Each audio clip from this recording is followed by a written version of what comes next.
Hey family and welcome new viewers. In this video, a brother in Christ had a peculiar rapture dream which he wanted to share with other believers worldwide like yourself.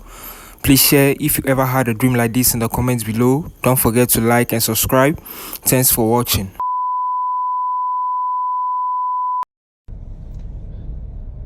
Good day everyone.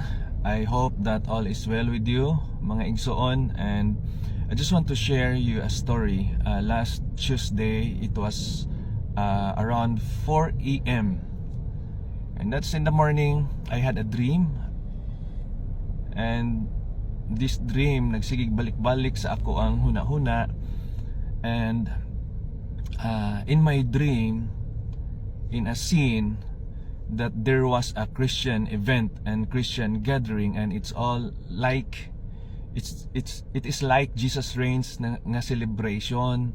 And then my son tapped my back and pointing towards the sky, and I saw this rainbow in my dream. And after that one, I grabbed my cell phone and wanted to take some photos and videos with this rainbow in the sky. But suddenly, in this dream, when I took some photos and videos with this rainbow, I was so shocked and amazed. It's because there was an image, and it's a male person that I captured, that instead of rainbow, mga igsoon, ang ako ang na-capture tao man, and I can sense nga it's a male.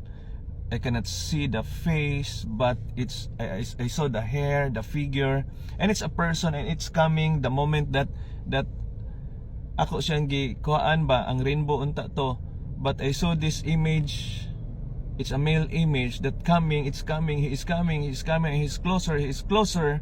Then he contained my cell phone na nga. I thought that it was a rainbow that I captured, but it's a male that I captured. But I was surprised, and there's a thought in my mind, flash kayo. It was so quick nga, bang bang, ang male ba, bang bang, that image person, that person. Then it was so quick that in my mind, the thoughts that came into my mind, that it's Jesus, that the moment these thoughts came over in my mind, that it's Jesus, suddenly my dream was end. Then dili ko katulog. I want to go to sleep again, but I can't sleep. I try to contemplate and try to assist myself unsa man to. Then nakapangutan ako. Then I keep on praying that Tuesday morning, that's 4 a.m. that I had this dream, mga igsoon.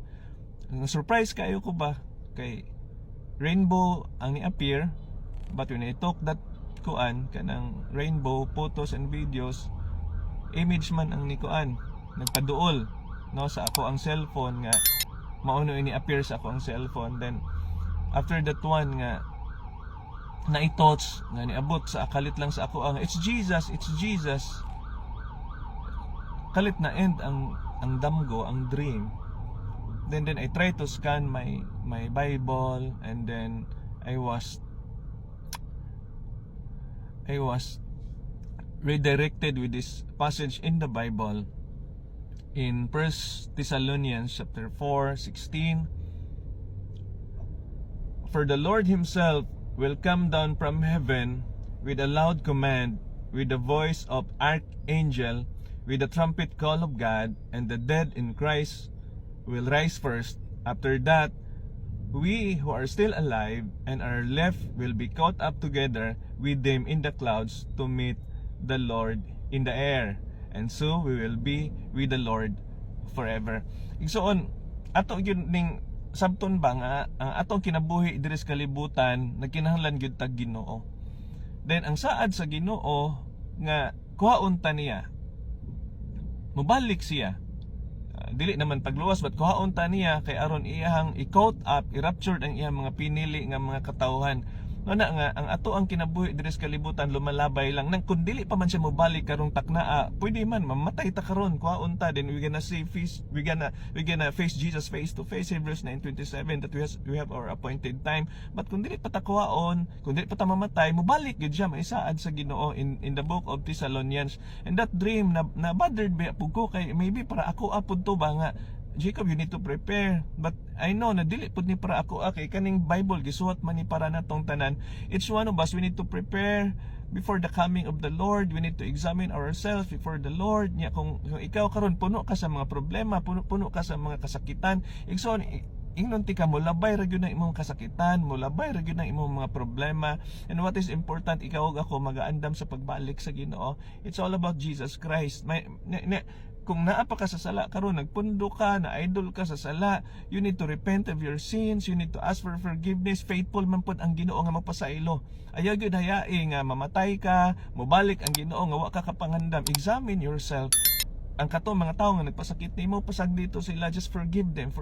Kaya man wala ta kabalo kanus ang pagbalik sa Ginoo. It's a reminder for me and for all of us na we need to prepare for the coming of our Savior, the Lord Jesus Christ. Mao na nga atong bantayan gyud when the trumpet sound, when the command with this archangel, balik ang Ginoo maigsuon diya sa kalangitan aron kuhaon ang iyang mga pinili nga katauhan. Ang pangutana, andam ba ka? Andam ba ko? Unsaon man pag-andam, basaha imong Bible, you read your Bible, you read scriptures, you attend a church service, you pray, man yung Bible, pray without ceasing, pray without stopping, forgive those people who mistreated you, forgive those people who hurt you. Ako ang mga pag-ampo nga ikaw ako nga inigbalik sa Ginoo, maandam ta kaning diri mga butang nga atong gi paningkamutan, ang atong sakyanan, atong vehicle mawala ra ni atong pamilya, biyaan ra na nato ang ato ang balay nga nindot, biyaan ra na nato ato ang bahandi, biyaan ra na nato. What is important, ikaw ug ako mga igsoon, kay ang imong kalag ug ako ang kalag mao nay pinakaimportante sa mata sa Dios. Maningon siya, what a profit into a man if he gains the whole world but he loses his own soul. Imong kalag, akong kalag, buhi ni matubang nis Ginoo mga kaigsuonan. Mo na nga atong bantayan gyud ang atong kinabuhi. Make use of your time wisely. Tarungon na to ang atong kinabuhi, and we need to repent of our sins, believe in the Lord, trust in the Lord. You read your Bible, you pray more, because we are living in these end times. Ang dautan mo samot pagkadautan, ug ang gugma sa tanan, ang gugma sa ubang mga tao, the love of many will grow cold. Mo na salbayis ng mga tao karon, but pinaka-safest place today, it's in the presence of the Lord Jesus Christ. Mo na kung wala pa nimo dawata si Jesus sa imong kinabuhi, ablihan nimo, hilak sa Ginoo nga, Lord, I need you, kapoy na ko sa akong problema, come into my heart, Lord, I trust you, I submit myself to you, Lord. Mo na atong buhaton mga kaigsuonan, dili kita magkumpiyansa.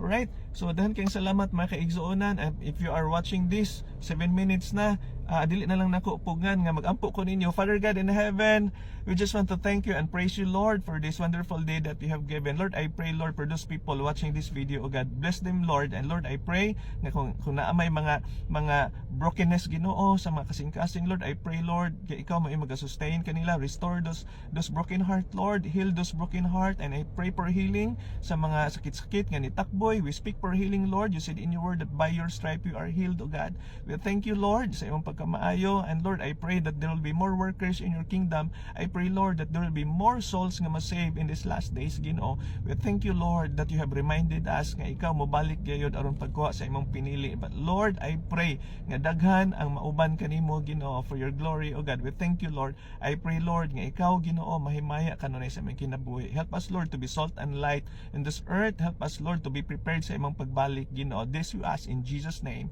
Amen and amen. God bless everyone, and to God be all the glory. We are waiting sa pag-abot sa Ginoo. It's all about Jesus Christ, and each of us, we need to be excited. Bye-bye, everyone. I love you, Lord,